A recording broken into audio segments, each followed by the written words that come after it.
أن لا إله إلا الله وحده لا شريك له وأشهد أن محمدا عبده ورسوله. اللهم صل وسلم وبارك على سيدنا محمد وعلى آله كمال آياتان كمالك وعدد كمالك. أما بعد، فقال تعالى في كتابه الكريم: أعوذ بالله من الشيطان الرجيم. يا أيها الذين آمنوا اتقوا الله ولتنظر نفس ما قدمت واتقوا الله إن الله خبير بما تعملون. صدق الله العظيم. Para sepuh, bapak-bapak, ibu-ibu, miwah para wisadaya, sami-sami kusin kudu dihormat, oke anu sami-sami dimuliakeun ka Allah Subhanahu wa taala. Atuh khusus para wadiababat sikuring anu mancen tugas di UIN Sunan Gunung Jati Bandung, para cerdik pandai, para kaum terpelajar, para dosen anu kadosan linggih di sabeuteureun Masjid Mukhlishina Lahuddin, anu sami-sami ku pribados dihormat, anu sami-sami dimuliakeun Allah Subhanahu wa taala. Anu mudah-mudahan dina dan ieu sadayana aya dina ayaan sehat walafiat, aya dina wubuhan rahmat sareng berkah Allah Subhanahu wa taala. Amin ya rabbal alamin. Sareng sadayana insyaallah ibu bapak hadirin sadayana aya dina ginanjar wilujeng. Amin ya Allah ya rabbal alamin. Para sepuh, bapak-bapak dan ibu-ibu yang saya hormati, tentu saja pertama kita bersyukur kehadirat Allah Subhanahu wa taala bahwasanya sampai detik ini, sampai saat ini kita masih diberikan kesehatan, diberikan kekuatan, diberikan kesempatan untuk sama-sama setelah sholat subuh berjamaah berkumpul, bertemu muka, bertatap wajah. Terutama yang pertama adalah dalam rangka silaturahmi, dalam rangka mempererat, memperkuat, memperluas silaturahmi kita. Yang mudah-mudahan silaturahmi kita ini sesuai dengan harapan dan anjuran dari Allah dan Rasul-Nya, itu betul-betul mampu menjadi wasilah, menjadi cukang lantaran, menjadi cukang lantaran diluaskannya rezeki kita. Amin. Dipanjangkannya usia kita. Amin. Dijauhkannya kita dari berbagai macam musibah dan bencana. Amin. Termasuk mudah-mudahan silaturahim kita ini juga menjadi wasilah dibebaskannya kita dari berbagai macam kehinaan hidup, baik kehinaan hidup akhirat ataupun kehinaan hidup dunia. Karena sangat tegas Allah Subhanahu wa taala di dalam Al-Qur'an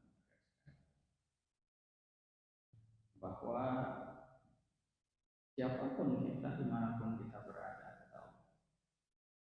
itu akan selalu diliputi, akan selalu disertai oleh berbagai macam kehinaan hidup.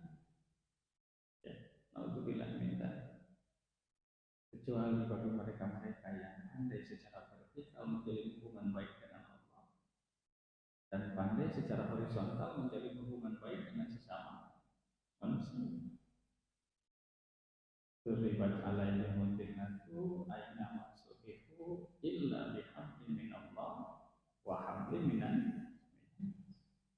kehinaan kata Allah akan kami timpakan, akan dialami oleh siapapun dari kita. Kecuali bagi mereka-mereka yang pandai menjalin hubungan baik secara vertikal dengan Allah dan pandai menjalin hubungan baik secara horizontal dengan sesama manusia. Jadi hadirin, tidak ada jaminan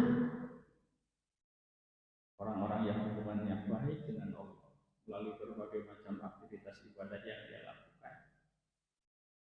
Apakah itu mungkin sholatnya, apa itu mungkin zikirnya, apa itu mungkin muridnya, apa itu mungkin tadarus Al-Qur'annya. Tidak ada jaminan dia terbebas dari kehinaan.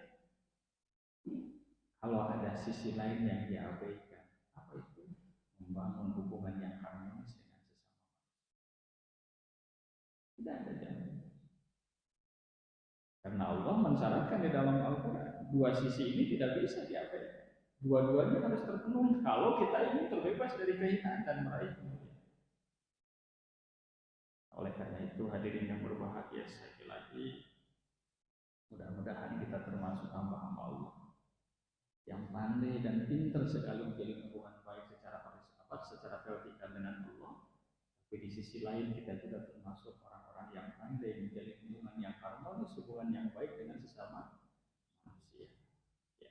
Yang dengan begitu mudah-mudahan kemuliaan Allah itu kita peroleh, kemuliaan dari Allah itu kita peroleh, kemuliaan dari Allah itu bisa kita raih dan kita terbebas dari kehinaan. Yang keduanya, Bapak dan Ibu, bertatap wajahnya kita pada kesempatan itu kerennya ya, di dalam rangka melakukan yang tidak boleh mengenal mimpi, tidak boleh mengenal putus, tidak boleh mengenal capek, dan tidak boleh mengenal lelah. Itu dalam rangka untuk terus mau melakukan proses apa? Proses evaluasi. Proses evaluasi terhadap apa? Ya karena kita sekarang dalam suasana ibadah, ya, malah ibadah yang pokok, melaksanakan ibadah sholat. Maka proses evaluasi yang kita lakukan terhadap apa? Terhadap ibadah yang kita lakukan. Tentu proses evaluasi ini banyak bisa kita lakukan kepada berbagai macam aspek dari kehidupan. Tapi Bapak dan Ibu, karena kita sedang berada di masjid, dalam suasananya adalah suasana ibadah, maka proses evaluasi yang kita lakukan itu adalah proses evaluasi terhadap apa? Terhadap ibadah kita.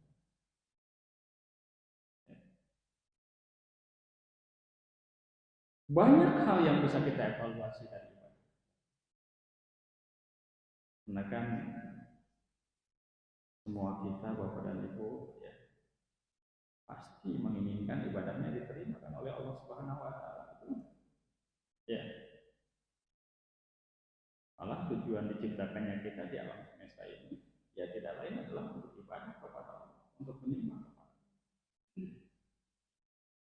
Terutama tentu saja ya ibadah yang amat sangat ingin diterima oleh Allah Subhanahu wa taala dari kita itu ibadah apa coba? Ibadah apa? Ibu? Ibadah sholat. Ibadah sholat, betul ya? Ya. Amat sangat kita ingin diterima. Amat sangat Allah berkenan makbul atau mengabulkan sholat, menerima sholat. Ya, itu menjadi impian, menjadi harapan semua hamba Allah. Ya kenapa? Kita amat sangat menginginkan agar ibadah sholat kita diterima oleh Allah Subhanahu wa taala. Karena hadirin, tidak ada malapetaka yang terbesar ketika kita bertemu dengan Allah Subhanahu wa taala kecuali ibadah sholat yang kita lakukan selama puluhan tahun ini terutama. Dan Rasulullah menggambarkan di dalam hadis-hadis Yang seperti itu ternyata tidak sedikit, alias banyak.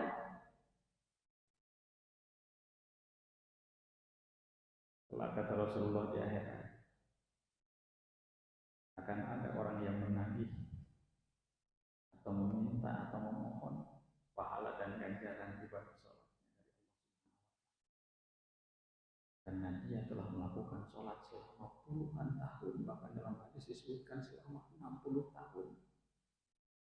Tapi hadirin, ketika dia meminta kepada Allah ganjaran itu, kata Allah, sholat kamu yang 60 tahun itu sama sekali direkam sebagai orang yang tidak pernah melaksanakan sholat.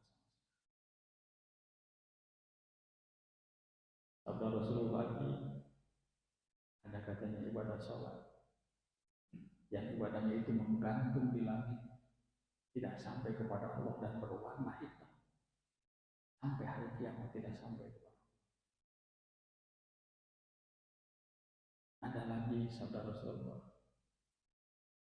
orang yang ketika menagih ataupun meminta atau memohon ganjaran sholat katanya kepada Allah, kemudian Allah katanya melipat-lipat ibadah sholat dia itu seperti melipat kain yang busuk dan butut, kemudian melemparkan ke wajahnya, karena Allah tidak sudi menerima ibadah sholat. Bayangkan itu. Fakta-fakta seperti itu saudara Rasulullah SAW kelak di akhirat amat sangat banyak. Terlebih-lebih oleh Rasulullah SAW ditegaskan bahwa ibadah sholat merupakan ibadah yang paling pertama sekali dilakukan proses evaluasi, proses hisab, proses perhitungan, proses penakaran, proses pengukuran. Ini hadisnya sahih, ya. Diriwayatkan minimal itu oleh 5 ahli hadis. Ada Imam Tirmidzi meriwayatkan hadis. Ada Imam Nasai meriwayatkan hadis ini. Ada Ibnu Majah, ada Ibnu Majah meriwayatkan hadis ini. Ada Imam Ahmad meriwayatkan hadis ini. Ada Imam Tabrani meriwayatkan hadis ini. Inna awwala ma yuhasabu bihil abdu yaumal qiyamati shalah. Dan sesungguhnya yang paling pertama akan dilakukan proses penghitungan ataupun penghisaban terhadap seorang hamba kelak di yaumil qiyamah ataupun di hari akhirat atau di hari kiamat adalah ibadah sholat yang dia. Nah, Imam Tabrani menambahkan dalam hadis itu teksnya, fa in saluhat sairu amal wa in fasadat sairu amal. Barang siapa yang ketika dilakukan proses pemeriksaan ibadah sholatnya itu baik, maka keuntungannya seluruh amal ibadahnya tidak akan baik oleh Allah Subhanahu wa Ta'ala. Tapi kalau dalam proses pemeriksaan itu ternyata ibadah sholat yang buruk atau rusak, maka seluruh amal kebaikannya rusak. Naudzubillah.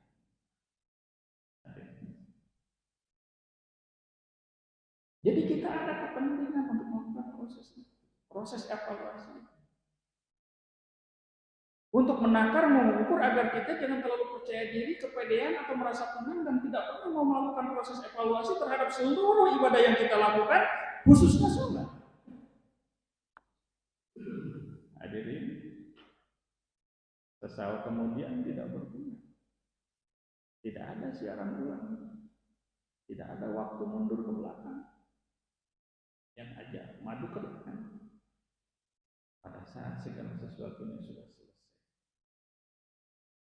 Kita dipanggil pulang menuju alam kebahagiaan Allah Subhanahu wa Ta'ala, maka sudah selesai kesempatan kita untuk memperbaiki diri, merenovasi diri, merecovery diri, memperbaiki diri, melakukan evaluasi dan sebagainya. Oleh karena itu, pada saat kita masih jumeneng inilah, pada saat masih hidup inilah, Allah Subhanahu wa Ta'ala memberikan kesempatan kepada kita untuk terus selalu mau dan tidak pernah mengenal lelah melakukan apa? Proses evaluasi. Khususnya proses evaluasi terhadap ibadah. Atas eces kan hari dalil tentang keharusan kita mau melakukan evaluasi. Ya ayyuhalladzina amanu taqullaha wal tanzur nafsum ma qaddamat wattaqullaha innallaha khabirun bima ta'malun. Seringkali dijadikan sebagai salah satu dalil bagaimana kita dianjurkan oleh Allah untuk selalu melakukan proses evaluasi. Yang kedua, hadirin yang berbahagia, alasannya, ya, kenapa kita perlu melakukan proses evaluasi? Kita fokuskan saja kepada sholat. Kita juga sering melakukan proses evaluasi terhadap ibadah kita, khususnya ibadah sholat. Hanya saja, hadirin yang berbahagia, hampir puluhan tahun proses evaluasi kita masih jalan di tempat dan masih berkutat pada persoalan-persoalan itu saja. Seputar frekuensi, seputar variasi. Frekuensi itu sering tidaknya kita melaksanakan sholat. Variasi itu seputar jenis-jenis sholat yang kita lakukan. Atau kita juga sibuk terus membicarakan tentang aspek-aspek yang bersifat administrasi dari ibadah sholat kita. Syarat dan rukunnya, betul? Ya. Gerakan-gerakannya, bacaan-bacaannya, dan sebagainya. Seolah-olah selama puluhan tahun itu tidak pernah selesai. Padahal jauh lebih dalam dan tidak kalah pentingnya dari tataran itu adalah bagaimana proses yang dilakukan, evaluasi yang dilakukan terhadap pada sholat kita terkait dengan apa? Terkait dengan fungsi dan refleksi. Hadirin, evaluasi terhadap frekuensi, terhadap variasi, terhadap administrasi sholat memang perlu, memang penting. Tapi harapannya hadirin yang berbahagia dengan kesungguhan dan ketulusan kita itu tidak boleh terlalu lama sampai menghabiskan waktu kita untuk masuk pada tahap evaluasi yang lain. Makanya kenapa latihan baca Al-Quran, latihan bacaan sholat, latihan gerakan sholat dan sebagainya dilatih sejak kecil supaya tidak sampai tua kita terus belajar aspek-aspek administratif itu. Betul itu? Ya.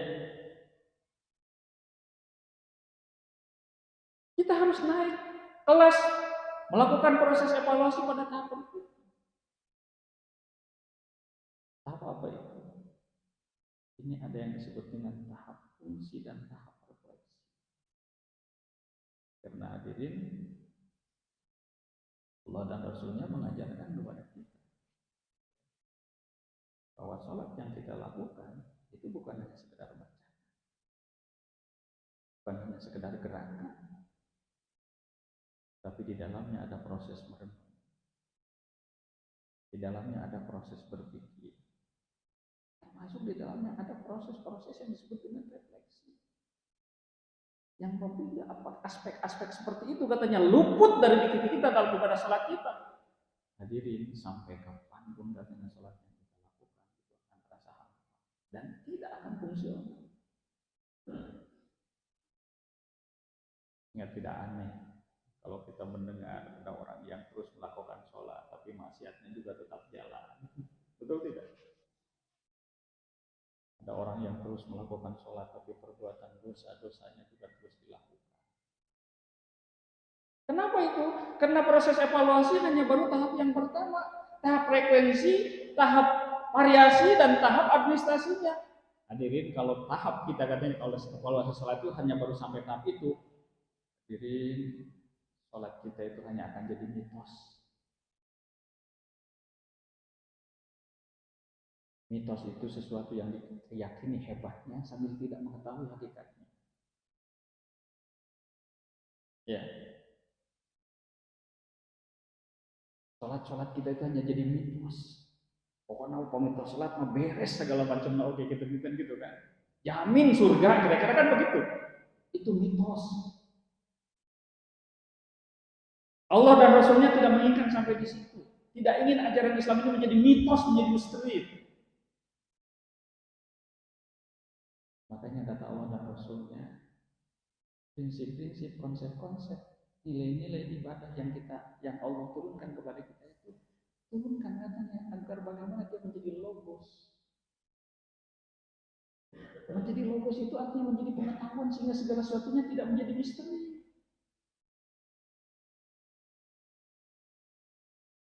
Oleh lainnya kajian-kajian yang berkaitan dengan ibadah lakukan oleh kita sejak kecil yang tujuannya agar seluruh ibadah kita tidak menjadi misteri, tidak menjadi pengetahuan tentang sholat, ilmu tentang sholat, keterampilan tentang sholat itu ada pada tataran logos. Apa hanya sampai di situ? Tidak. Hadirin, ibadah sholat kita juga harus meningkat, naik ke tataran etos. Dia menjadi karakter, dia menjadi perilaku, dia menjadi etos kita. Sampai pada akhirnya ujung-ujungnya hadirin yang berbahagia, yang disebut dengan ibadah sholat dalam kehidupan sehari-hari ini menjadi framework atau menjadi apa? Menjadi budaya, tradisi atau ideologi aktivitas kehidupan kita sehari-hari. Sehingga hadirin yang berbahagia, nilai-nilai yang terkandung di dalam sholat itu katanya itu menyatu seperti gula dengan kuetna, seperti gula dengan amisna, seperti cuka dengan hasilna, seperti tarasi jeung bauna, sehingga semua kita menjadi jiwa-jiwa yang melaksanakan sholat kepada Allah Subhanahu wa taala pada setiap saat dan setiap keadaan tanpa kecuali, sekalipun mungkin secara formal kita tidak sedang melakukan sholat.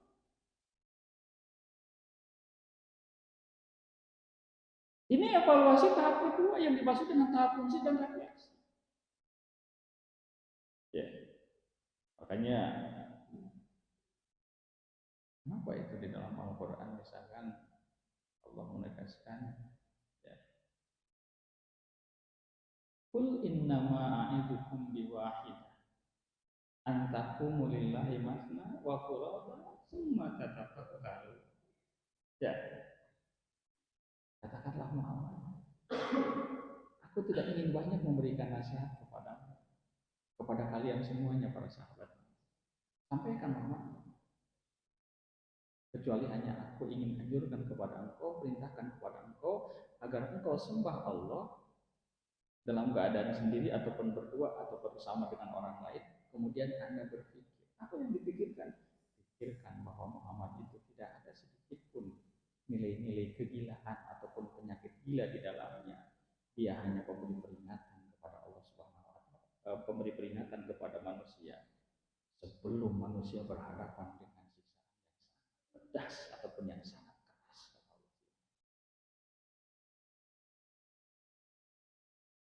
Proses evaluasi fungsi dan refleksi. Nah, kenapa hadirin yang berbahagia? Ya.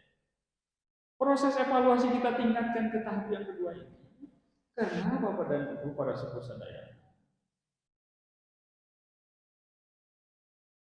kita harus peka dan resapi terhadap apa yang disampaikan oleh Rasulullah SAW dalam sebuah diskusi. Kita tahu bahwa hadis qudsi itu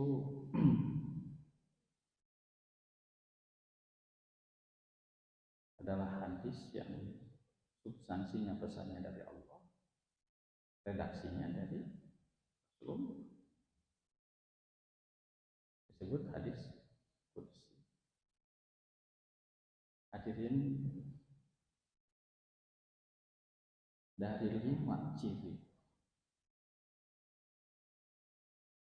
ibadah sholat seseorang yang diterima oleh Allah Subhanahu wa taala, ya, itu tidak ada satupun persyaratan-persyaratan yang bersifat administrasi.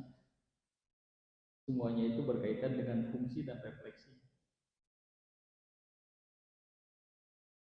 Refleksi sholat itu artinya perilaku yang lahir dalam keseharian kita setelah kita melaksanakan ibadah sholat dan bersifat permanen. Ya, dan itu ternyata yang membuat ibadah sholat seseorang diterima oleh Allah Subhanahu wa taala. teks hadis kuncinya itu innama ataqabbalus sholata mimman tawaddo'a biha li ummati walam yastatil biha ala khalqi walam yabit musirran ala maksiyati wa qata'an nahara lidzikri wa rahimal masakina wa ibnas sabil wal armalata wa rahimal musaba. Nganggo innama sapali ulama nyebutkan innama di situ sebagai adatul hasad untuk membatasi makna yang hanya ini syarat itu, sekalipun sebagian ulama menafsirkan yang lain. Upama diterjemahkan bebasna saestuna dauhan Allah dalam hadis itu, sesungguhnya aku hanya akan menerima ibadah sholat dari orang-orang yang dengan sholatnya mampu merendahkan diri di hadapan kebesaran. Yang keduanya, mampu menunjukkan ketawaduan dan kerendah hatian di hadapan sesama makhluk. Yang ketiganya, mereka-mereka yang tidak sudi lagi kembali kepada perbuatan-perbuatan maksiat. Yang keempatnya, mereka-mereka yang mau menyisihkan waktu, disebutkan di sini di siang hari, sekalipun umum sifatnya, yang selalu mampu menyisihkan waktu untuk selalu ingat kepadaku. Dan yang kelimanya katanya, ya, mereka-mereka yang mampu mengembangkan kasih dan sayang kepada sesamanya, terutama orang-orang miskin, orang-orang yang sedang dalam perjalanan, wanita-wanita yang ditinggalkan oleh suaminya, dan orang-orang yang mendapatkan 5 ada kriterianya. Dan itu semuanya ada pada refleksi. Yang pertama, ibadah sholat yang kita lakukan, kata Allah, hanya akan aku terima, kata Allah, apabila dengan sholat yang kita lakukan itu mampu merendahkan diri di hadapan kebesaran. Hadirin, coba kita lihat misalkan dalam sholat, evaluasi fungsinya, evaluasi refleksinya. Misalkan apakah bacaan takbir kita, ruku kita, sujud kita, apakah telah betul-betul mampu membesarkan Allah dan mengecilkan segala sesuatu selain daripada Allah.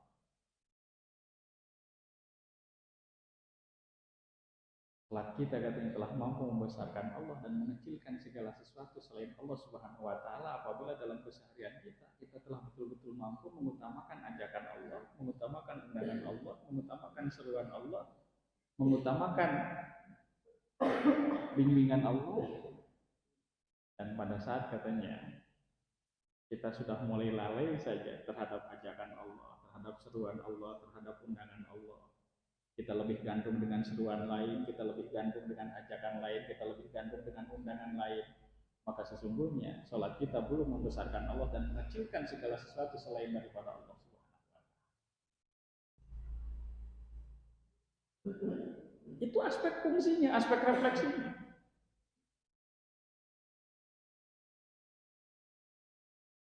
Atau apakah bacaan takbir, ruku dan sujud kita katanya telah mampu melahirkan efek tawadu pada diri kita, di mana kita selalu rendah hati di hadapan sesama, dan pada saat sedikit saja katanya kita merasa lebih mulia, lebih tinggi, apalagi ada perasaan lebih unggul ketimbang orang lain, lebih hebat ketimbang orang lain, maka hadirin yang berbahagia, sholat kita tidak jadi, dan karenanya Allah tidak berkenan menerima ibadah sholat kita karena masih ada pada diri kita kesombongan di hadapan sesama makhluk Allah.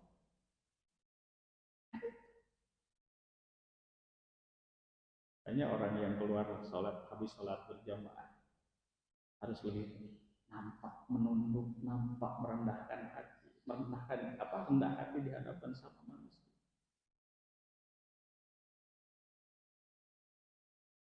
Atau barangkali pada sholat berjamaah yang kita lakukan,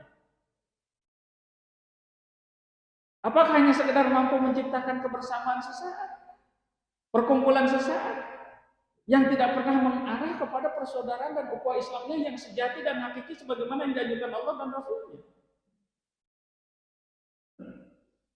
Hadirin, sholat berjamaah, sholat bersama-sama itu bukan tidak ada filosofi dan tujuan.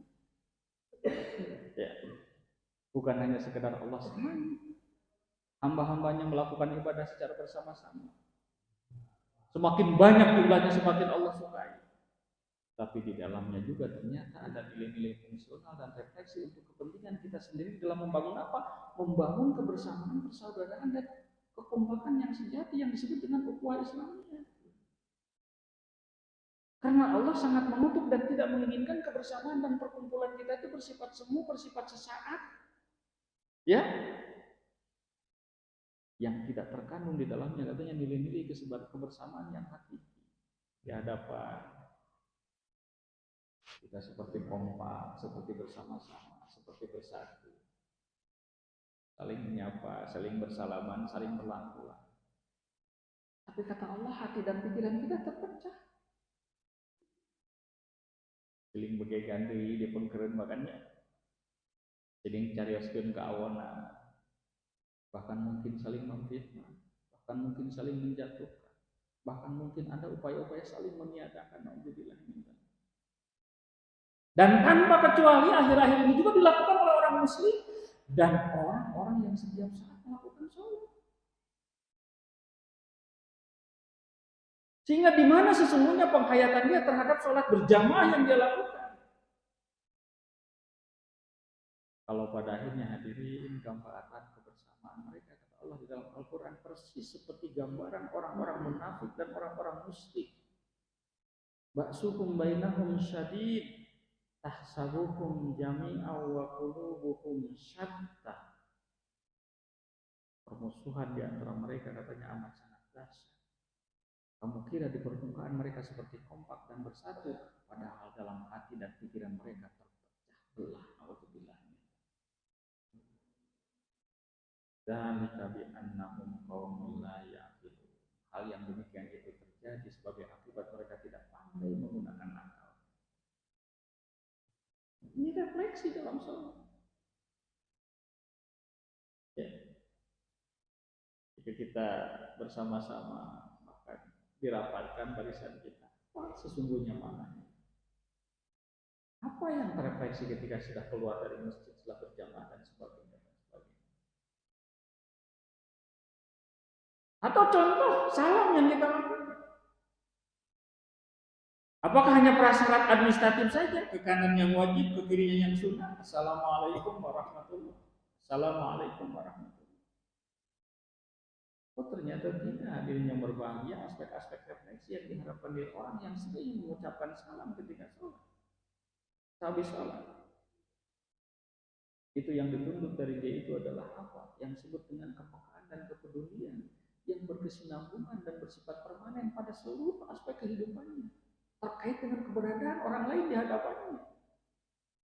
Yang pada saat itu belum terefleksi, katanya hadirin yang berbahagia, maka salam yang dia lakukan sebetulnya belum memiliki makna apa-apa bagi kehidupan sosial. Hadirin, kepekaan seperti ini merupakan bagian-bagian yang dititipkan, yang diartikan dalam ibadah sholat kita. Harapan kita memang kepekaannya sama seperti kepekaan yang dimiliki oleh Rasulullah SAW, sekalipun sangat berat. Karena kepekaan dan kepedulian Rasulullah itu dipuji oleh Allah SWT di dalam Al-Quran. Laqad ja'akum rasulun min anfusikum azizun 'alaihi ma 'anittum harisun 'alaikum bil mu'minina raufur rahim. Telah datang kepadamu seorang rasul, tidak usah aneh, dia aku datangkan dari jenismu sendiri, dari kaummu sendiri. Amat berat katanya rasa olehnya penderitaan yang engkau rasakan atau engkau alami. Jadi Rasulullah SAW itu ibu kualitas kepekaan dan kepeduliannya terhadap orang lain apabila orang lain menderita, itu seolah-olah penderitaan itu dirasakan oleh dirinya sendiri. Ya. Refleksinya, beliau bukan hanya sekedar merasa terenyuh, merasa iba dan menurut dada, tapi katanya bangkit mengambil prakarsa bagaimana cara orang itu agar terlepaskan dari persoalan yang dihadapinya. Itu yang disebut dengan kepekaan tinggi Rasulullah SAW. Makanya Rasulullah SAW itu terkenal sebagai pribadi dengan karakter yang tidak ada katanya orang yang datang membawa masalah kepada Rasulullah kecuali pulangnya membawa solusi. Tidak ada orang yang datang kepada Rasulullah dengan menangis kecuali pulangnya dengan tersenyum. Tidak ada orang yang membawa kesusahan kepada Nabi kecuali pulangnya dengan membawa kegembiraan. Ya, karena Rasulullah itu selalu menuntaskan persoalan yang dihadapi oleh orang yang datang kepadanya. Kalau Bapak melihat ada seorang nenek yang mau menyeberang jalan, ya, kemudian kata Bapak, aduh kasihan itu nenek, mau kemana? Ya, pada nyebrang, kan gitu. Oh yes, diseberangkan, diseberangkan. Itu kepekaan juga, tapi masih rendah. Kepekaan tinggi itu sampai selesai apa hajat nenek itu sesungguhnya. Nek, ada nenek itu pada kamu. Pada kau ujung berung. Pada kasar kau ujung berung. Nyata pada ka incu. Pada ka anak incu nenek. Selami depan. Nenek nyalira. Bios satu nek. Ayo seorang hati. Seberang ke naik angkot. Ya. Sarengan. Di mana nek di ujung burung teh itu di Cigending. Oleh mana Cigending nak? Ayo. Sampai nenek itu bertemu dengan anak cucunya dan terlihat gembira saking puasnya, dan itulah yang disebut dengan kepekaan tinggi. Selesai dari A sampai Z. Tidak seperempatnya, tidak setengahnya, atau tidak 75%, tapi 100% full selesai problem itu yang dimaksud dengan kepekaan tinggi. Dan kepekaan inilah hadirnya yang berbahagia yang mengantarkan para nabi memperoleh kemuliaan di sisi Allah Subhanahu wa taala. Tidak hanya sekedar kemauan kita ala kadarnya bersedekah ataupun berinfak dan berzakat. Malah Allah Subhanahu wa taala di dalam Al-Qur'an menyebutkan kepekaan tinggi itu adalah ketika kita mampu tunjukkan untuk berani dan mau mengorbankan sebagian yang kita miliki yang amat sangat kita cintai yang kita miliki. Yang apabila kita belum mau katanya melakukan itu, jangan berharap kita akan mendapatkan puncak kebaikan tertinggi di sisi Allah Subhanahu wa taala. Lan tanalul birra hatta tunfiqu mimma tuhibbun wa ma tunfiqu min syai'in fa innallaha bihi alim. Tidak akan pernah sampai kata Allah kita kepada puncak kebaikan tertinggi sebelum ada kemauan yang ikhlas dari diri kita untuk mengorbankan sebagian yang kita cintai untuk kepentingan orang lain. Dan kata Allah, jangan takut kita mengeluarkan apapun di jalan Allah, karena sesungguhnya Allah amat mengetahuinya dan kelak akan menggantinya dengan ganti yang jauh lebih baik ketimbang yang kita lakukan. Bukan 2 kali lipat, bukan 3 kali lipat, bukan 10 kali lipat, bukan 100 kali lipat, bahkan sampai 700 kali lipat. Masalul ladzina yunfiquna amwalahum fi sabilillahi kamathali habbatin ambatat sab'a sanabila fi kulli sumbulatin mi'atu habbah wallahu yudha'ifu liman yasha'u wallahu wasi'un. Sampai 700 kali lipat. Ibu sareng bapak kamari pasangan kurbannya. Terus harga domba itu rata-rata seberapa? Harga domba itu rata-rata sabaraha? 3,5 juta harus. Ibu sareng bapak eta digentos ka Allah make sanes 2 kali lipat dong. Sanes 3 kali lipat dong. Sanes 10 kali lipat dong. Sampai sanes 100 kali lipat dong, 700 kali lipat dong. Pami hargana 3,5 juta sok kalikeun 700 sabaraha itu? Mangga. Ya, langkung di 2 miliar lulus deh. Upami nganggo hitungan mate. Ini dari refleksi salah. Ya. Jadi orang yang memang rajin melaksanakan salam, Karena dia rajin melaksanakan sholat, selalu tumbuh katanya kepekaan dan kepeduliannya terhadap orang lain, selalu terbangun dan terbina dengan baik kepekaannya terhadap orang lain. Dan karenanya dia selalu bukan hanya sekedar terenyuh, tapi terdorong untuk mau berbuat baik kepada orang. Dan itu yang menjadi wasilah diperolehnya kemuliaan atau ketinggian derajat para nabi dari sisi Allah Subhanahu wa taala. Malah itu yang menjadi wasilah diperolehnya pertolongan dari Allah terhadap kita dalam setiap saat ini. Ya. Dalil kita kenapa kita mau peduli kepada orang lain itu bukan hanya persoalan dalil as-shadaqatu tanfa'ul ghair. Tapi hadis Rasulullah sallallahu alaihi wasallam, wallahu fi aunil 'abdi ma kana al-'abdu fi auni akhi. Sesungguhnya pertolongan Allah terhadap hamba-hambanya relevan, sebanding, sejalan dengan kegemaran dia untuk selalu peduli dan mau memberikan pertolongan kepada orang lain. Mampu muhalafahna, ngarap-ngarap pitulung ti Allah Subhanahu wa taala, upami orang belum gemar memberikan bantuan dan pertolongan kepada orang lain.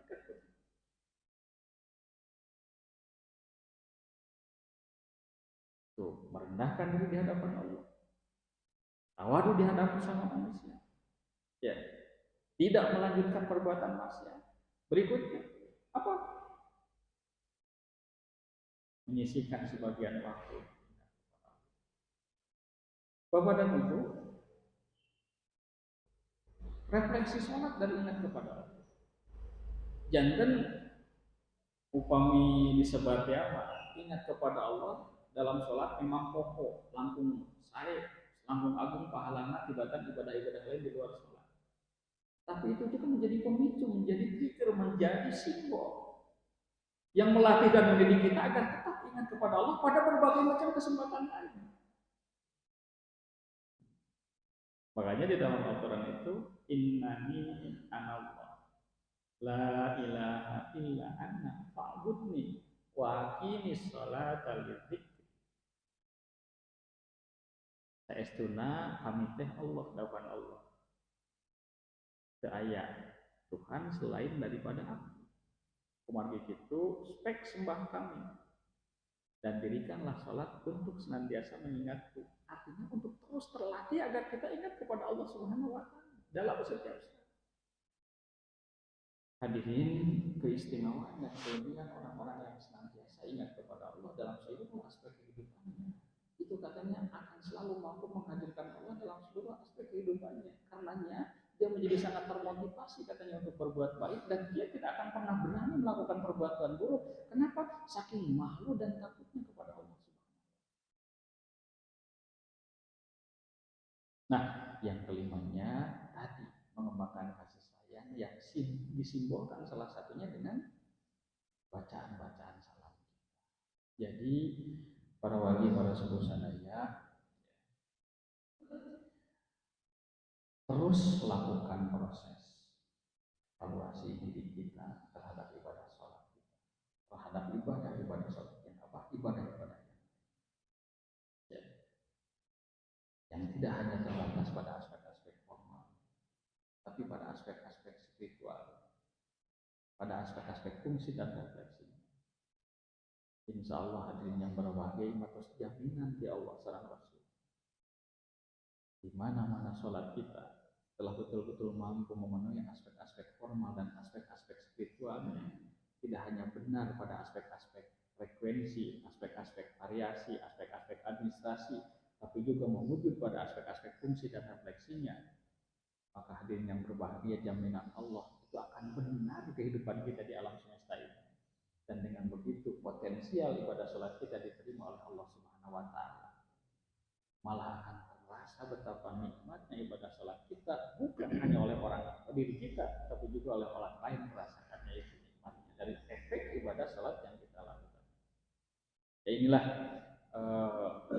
obrolan sebulan bentor kita terkait dengan agenda kita sebagai hamba Allah yang tidak boleh merasa lelah, tidak boleh merasa capek, tidak boleh merasa bosan. Samping kita rajin melaksanakan ibadah, tapi kita juga terus melakukan proses evaluasi akhirnya kita semuanya termasuk hamba Allah yang semua amal ibadahnya diterima oleh Allah. Itu barangkali kalau biasanya ada dialog mangga kami aya panginten urang tutup ke sasarangan ngaduan langkung Bapak Nasir panginten pada di PDK santen.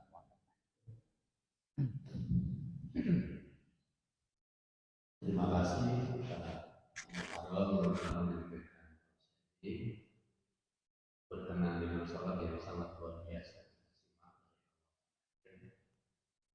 Menawi Bapak dan Ibu sekalian yang ingin bertanya, disilakan.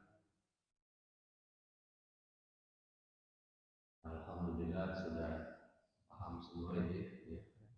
Tinggal diaplikasikan. Amin. Bagaimana tadi praktek dari sholat itu adalah membesarkan Allah, kewaduan di depan Allah dan manusia, tidak mengulangi maksiat, mengimpakan sebagian diri yang terbaik, dan menyebar kasih sayang. Kalau begitu, yang saya saksikan. Para sepuh hewan sesarangan doa Rasulullah mengingatkan bahwa Allah tidak akan menerima doa hamba-hambanya yang hatinya lalai. Ya. Hatinya terbagi, hatinya tidak khusyuk. Ya. Hatinya tidak sungguh-sungguh memohon kehadirat Allah Subhanahu wa taala. Jadi marilah kita berdoa kepada Allah Subhanahu wa taala dengan hati yang tulus, hati yang khusyuk, hati yang ikhlas. Mudah-mudahan semua doa kita dikabul oleh Allah Subhanahu wa taala. A'udzubillahi minasyaitonir rajim. Bismillahirrahmanirrahim. Alhamdulillahirabbil alamin.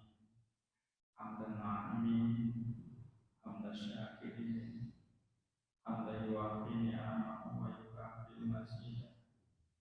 Ya Rabbana lakal hamd wa lakal syukr. Kama yanbaghi li jalali wajhikal karim wa 'azimi sultan. Allahumma shalli wa sallim wa barik ala sayyidina Muhammad wa ala alihi wa sahbihi wa ummatihi ajma'in. Salatan tunjina biha min jami'il ahwali wal afat, wa taqdilana biha jami'al hajat, wa tutahhiruna biha min jami'id dhunubi wa sayyi'at, wa tarfa'una biha indaka 'ala darajat, wa tuballighuna biha aqsal min jami'il khairati fil hayati wa ba'da mamat. Innaka sami'un qaribun mujibud da'wat, wa ya qadiyal hajat bi rahmatika ya Allahumma ighfir lana wa liwalidina warhamhum kama rabbawna shighara, wa li jami'il muslimina wal muslimat wal mu'minina wal mu'minat al ahya'i minhum wal amwat. Allahumma aslih lana dinana alladhi huwa ismatu amrina, wa aslih lana dunyana allati fiha ma'asuna, wa aslih lana akhiratana allati ilaiha ma'ad. Waj'alil mauta waj'alil hayata ziyadatan lana fi kulli khairin, waj'alil mauta rahatan lana min kulli syarr. Allahumma inna nas'aluka al-huda wat-tuqa wal-'afafa wal-ghina. Allahumma qina bihalalika an haramika wa aghnina bi fadlika amman siwak. Allahumma ahsin 'aqibatana fil umuri kulliha wa ajirna min khizyi dunya wa 'adzabil akhirah. Allahumma ij'al jam'ana hadza jam'an marhuman, wa tafarruqana min ba'dihi tafarruqan ma'suman, wa la taj'al fina wa la ma'ana wa la mayyan wa la syaqiyyan wa la matrudan wa la mahruman bi rahmatika ya arhamar rahimin. Allahumma ansurna fa innaka khairun nasirin, waftah lana fa innaka khairul fatihin, waghfir lana fa innaka khairul ghafirin, warzuqna fa innaka khairur raziqin, warhamna fa innaka khairur rahimin, wahdina wa najjina minal qawmid dhalimin. Allahumma inna nas'aluka ridhaka wal jannah wa na'udzubika min sakhatika wan nar.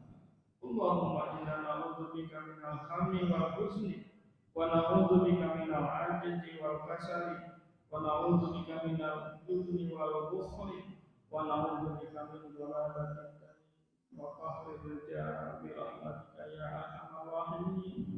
ربنا هب لنا من أزواجنا وذرياتنا قرة أعين واجعلنا للمتقين إماما. ربنا آتنا في الدنيا حسنة وفي الآخرة حسنة وقنا عذاب النار وادخلنا الجنة مع الأبرار يا عزيز يا غفار يا رب العالمين. بفضلك سبحان ربك رب العزة عما يصفون وسلام على المرسلين والحمد لله رب العالمين. الفاتحة.